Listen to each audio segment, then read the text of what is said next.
Hi everyone, this is from SEBI IS academy. இன்றைக்கி நம்ம Dinamani news பேப்பரில் இருக்கக்கூடிய கரண்ட் அஃபேர்ஸ் பார்க்கலாம்.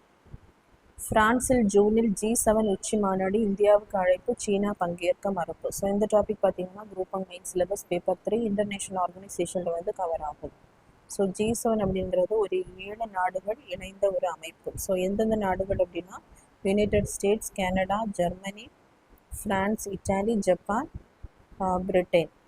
ஸோ இந்த அமைப்பு பார்த்திங்க அப்படின்னா 1975ஆம் ஆண்டு வந்து தொடங்கப்பட்டிருக்கும். ஸோ 2026ஆம் ஆண்டிற்கான அந்த G7 மாநாடு பார்த்திங்கன்னா ஃப்ரான்ஸில் வந்து நடைபெற இருக்குது. 2025ஆம் ஆண்டிற்கான அந்த G7 மாநாடு பார்த்திங்கன்னா கனடாவில் நடைபெற்றிருக்கும்.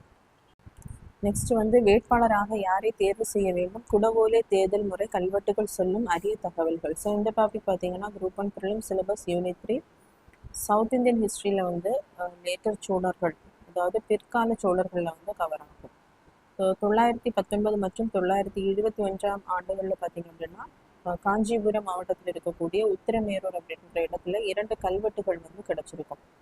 அதில் பார்த்திங்க அப்படின்னா பிற்கால சோழர்கள் வந்து பிராமணர்களுக்கு வந்து அதிக முக்கியத்துவம் வந்து கொடுத்துருப்பாங்க. அதனால பார்த்திங்க அப்படின்னா அவங்களுக்கு இலவசமாக நிறைய அந்த நிலங்கள் வந்து வழங்கப்பட்டிருக்கும். ஸோ அதுதான் பிராமணர்களுக்கு கொடுக்கக்கூடிய அந்த நிலங்களை தான் பிரம்மதேயம் இல்லைன்னா சதுர்வேதி மங்கலம் அப்படின்னு என்ன பண்ணியிருப்பாங்கன்னா பிற்கால சோழர்கள் வந்து கல்வெட்டுகளில் வந்து மென்ஷன் பண்ணியிருப்பாங்க.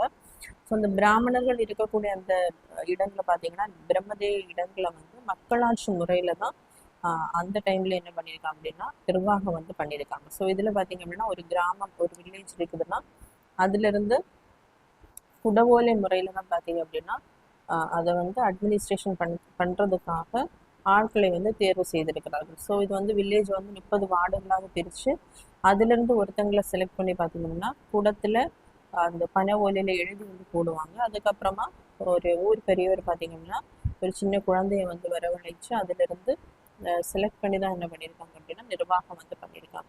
ஸோ இந்த தேர்தலில் வந்து பங்கெடுப்பதற்கு பார்த்தீங்க அப்படின்னா நிறைய அந்த க்ரைட்டீரியாஸ் வந்து வச்சுருக்காங்க. ஒன்று வந்து அவங்களுக்கு வீடு வச்சுருக்கணும், வீடு அவங்களுக்கு சொந்தமாக இருக்கணும், நிலங்கள் இருக்கணும். அதே மாதிரி அவங்களுடைய வயது வரம்பு பார்த்தீங்க அப்படின்னா 35லேருந்து 70 வரைக்கும் இருக்க வேண்டும்.